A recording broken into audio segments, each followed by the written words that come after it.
All right, welcome back. In this lesson, we're going to talk about how sleep works and the root of most sleep problems. So the first thing you need to know about how sleep works is that sleep is automatic. It is a passive process that we actually can't cause to happen. We can't consciously say, okay, now I will fall asleep. It doesn't work that way.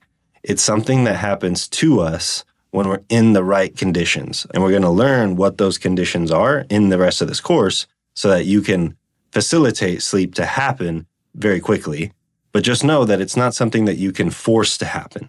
And a major problem that people have with insomnia and not being able to sleep well is they try and make it happen. They try and go to bed early, or they try to use different sleep hacks or tricks or techniques or take supplements or drugs to make themselves fall asleep. And the problem is the more you try and make it happen, the harder it is to actually fall asleep in the first place. And we're going to discuss why that is. But just know that sleep is a passive process that happens to us when we're not paying attention. And that's why you don't actually notice when you fall asleep. You only notice when you wake up and you go, wow, I didn't realize I had fallen asleep. And that's why they call it falling asleep rather than jumping asleep, right? It's something that occurs outside of our control that our body does when the right conditions are met. So we're going to talk about what all that means and how to take advantage of it moving forward throughout the course. The next concept you need to know about is called sleep drive.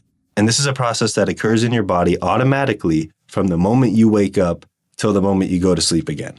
All right. And scientifically, what's happening is certain chemicals are building up in your brain as the day goes on. And the longer you're awake, the more of that buildup happens. And eventually, it gets to a point where the brain says, okay, it's time to sleep now to clear this all out. And it starts to create what's called sleepiness in your body, which is when your eyelids get heavy, your head starts to nod forward. And it's a very distinct feeling. And it's really the first stages of sleep. And this is when most people just go and lay down, they fall asleep, no problem. The issue happens when you interrupt this sleep drive because it's very easy to throw it off of balance and make it so that your body is not naturally getting sleepy at the right time. So in the next few lessons, we're going to talk about how to use the sleep drive to your advantage so that it actually helps you fall asleep fast. The next concept to know is something called hyperarousal. And this is a fancy word for things like stress, anxiety, depression, fear, doubts, worry, or just stress in general, okay? And what this does is it actually triggers a certain part of the brain that creates what's called the fight or flight response. And we're going to talk about that moving forward. But essentially, once this part of our brain is activated, once this hyperarousal is activated, our body goes into a mode where it does not want to sleep. It wants to be alert and seek out danger in the environment, making it very difficult, if not impossible, to fall asleep. So when hyperarousal is very high, sleep is not likely to happen. So we're going to be talking about how to reduce that hyperarousal or eliminate it completely before you go to bed so that you can actually fall asleep. Now, as I mentioned before, that hyperarousal activates something called the fight or flight response in our brain. And this is an ancient mechanism that was developed in the caveman era that essentially when the brain senses danger in the environment, such as a tiger or something trying to come and attack you, it will instantaneously take over your body. Okay, you have no conscious control of this, and it will cause you to either run, that's the flight, right? Or it'll cause you to stand and try and fight for your life, whatever it is that's attacking you. Or there's actually a third response as well, which is freeze, where you just won't move a muscle and you'll be completely still. And whatever the options that the body chooses, you don't have any say in that. This happens way before you even realize that it's happening. And this is an ancient mechanism that was designed to keep us alive and safe from danger.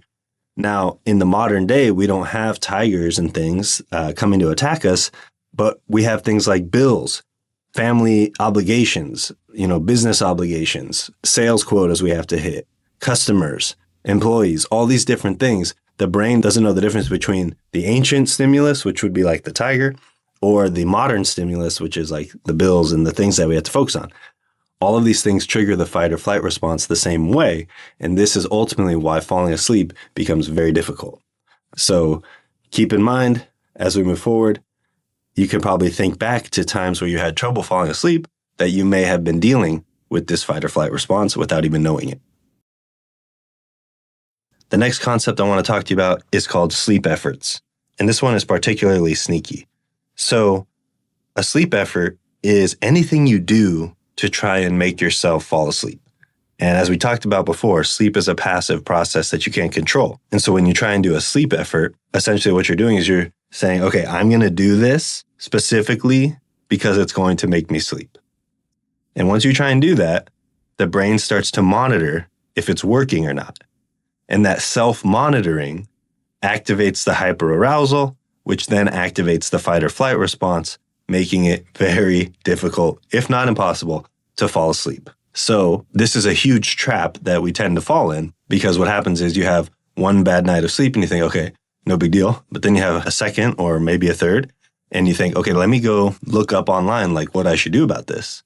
And then you start to find different options and you hear different advice from different people about things like sleep masks or setting the temperature in your bedroom or whatever it is that you try and do as a sleep effort. And then when it doesn't work, or maybe it works for a little bit but not long term, you start to worry, oh crap, that didn't work. Let me try something else. Then you go and try another sleep effort. And when that doesn't work, you try something else. Then you get stuck in this cycle where you're constantly looking for the right thing to do. But the problem is it's fundamentally flawed because you're trying to make yourself fall asleep, which is impossible because sleep is a passive process. So in this program, we're going to show you how to facilitate sleep with the understanding that you can't force it to happen. Okay? And that may sound a little bit weird right now, but by the end, you'll definitely understand what I mean. Okay, now I want to talk about some of the common sleep myths that are out there that people believe that actually make them not able to fall asleep and that actually make their sleep worse. The first is that you need 8 hours of sleep. So this is an idea that came about during the Industrial Revolution, where they wanted to have factory workers on an 8-8-8 schedule, where it was 8 hours of sleep, 8 hours of work, and then 8 hours of home life, or whatever you want to call that. And the concept of 8 hours of sleep was born. The truth is, most people, even good sleepers, only sleep between 5.5 to 7 hours per night, and they're totally fine. And in some research, they're showing that sleeping more than 8 hours is actually unhealthy. So the concept that you absolutely need to hit 8 hours for some magical reason is not true. And most of your deep sleep and REM sleep can be accomplished in less time. And even if you're in the lower range of how many hours of sleep you get, it's totally fine because our bodies are optimized to get a lot of recovery out of sleep. So you really don't have to be super worried about getting exactly 8 hours or feeling like you're not getting as much sleep as you could be or all these different things, because fortunately our brains and our bodies are very adaptable and we can actually survive off of much less than the magical 8 hours of sleep that we've been taught to believe that we need. And in a lot of cases, that belief alone can make you feel like you're not sleeping well enough, when in fact you're sleeping completely normally if you actually knew the truth. So don't be so obsessed about the 8-hour rule. Like I said, 5.5 to 7 hours is the actual true amount of time that good sleepers sleep. So don't worry about that. Second is that insomnia causes major health problems. Whether or not you're sleeping well actually has never been proven to cause any specific health issues. Okay, besides being a little bit tired the next day, maybe a little bit grumpy, whatever it is, there's never actually been any specific diseases proven to be caused by lack of sleep. There's correlations and things like that, but there's no specific disease that you can link to insomnia. Third is that blue light will ruin your sleep. And this is one that I fell for years. I have over 5 different kinds of blue light blocking glasses because I always thought that if I was in front of screens before bed, there was no way I was going to be able to sleep. Well, it turns out you can have screens on, you can watch TV in your bed, you can be on your phone in the bed, And none of that is going to affect you at all and has never been proven to affect insomnia. It's just another one of those myths that is out in the marketplace specifically to sell blue light blocking glasses and whatnot. Fourth is that your body can forget how to sleep. This is not true. Our body always knows how to sleep. It's a natural mechanism, just like hunger or any other bodily process that we don't have to learn. It's within us when we're born, and it's not something that the body can forget.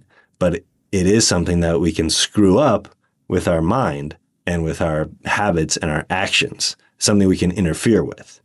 But we can't ever forget it. So don't be afraid that you forgot your ability to sleep. Fifth is that poor sleep is caused by lack of discipline, and that if you were just to try harder or do more, that you'd be able to sleep well. But as we're going to discover, that type of an attitude is what actually causes sleep to get worse. And it's not a lack of discipline. It's a lack of understanding the mechanisms at play and a lack of having a strategy that works with your body rather than against it. And by the end of this course, you're going to have both of those things. Sixth is using a sleep tracker is a good idea. Now, I used to use sleep trackers all the time, and I thought they were wonderful. But what I realized is that the monitoring that happens in your mind with these trackers actually makes it harder to sleep. Because what these things do is they give you a sleep score in the morning, and they tell you, supposedly, how well you slept. However, it's very common that you'll think and feel that you had a great night of sleep, and you'll feel wonderful in the morning. Then you check the watch or whatever it is, and it tells you you had a terrible night of sleep. Now you're demoralized and you're upset. You're like, oh man, I thought I did well. But the truth is that these trackers are not 100% accurate. Despite what the companies tell you, I don't believe it.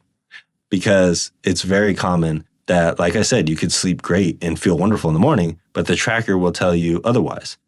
Well, it's also true the other way around. You could feel like you slept terribly, wake up feeling really tired, and the tracker told you slept great.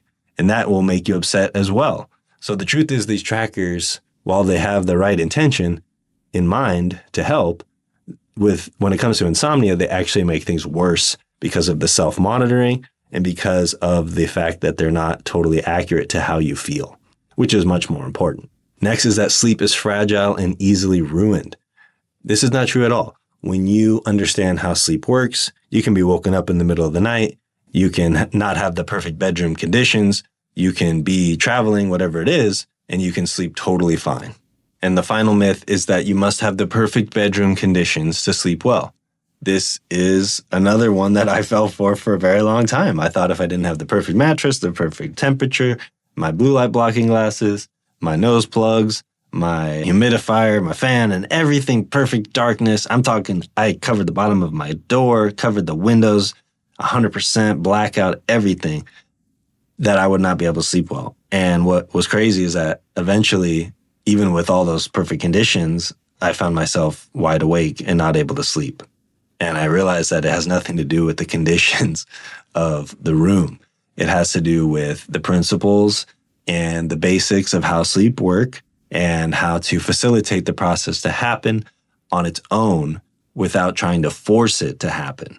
And because, like I said, the more of these different bedroom conditions that you believe are important, the more you're going to be monitoring if you've got everything exactly right. And that self-monitoring, again, back to the beginning, triggers that fight or flight response, triggers the amygdala in the brain, and makes it very difficult to sleep.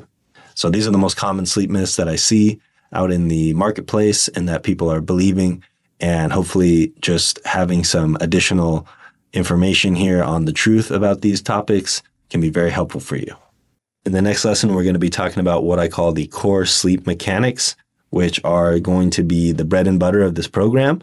And once you've learned those, then we'll talk about how to apply them and ultimately get you to where you want to go. So hopefully you're getting a lot of value out of the program so far, and I look forward to seeing you on the next lesson.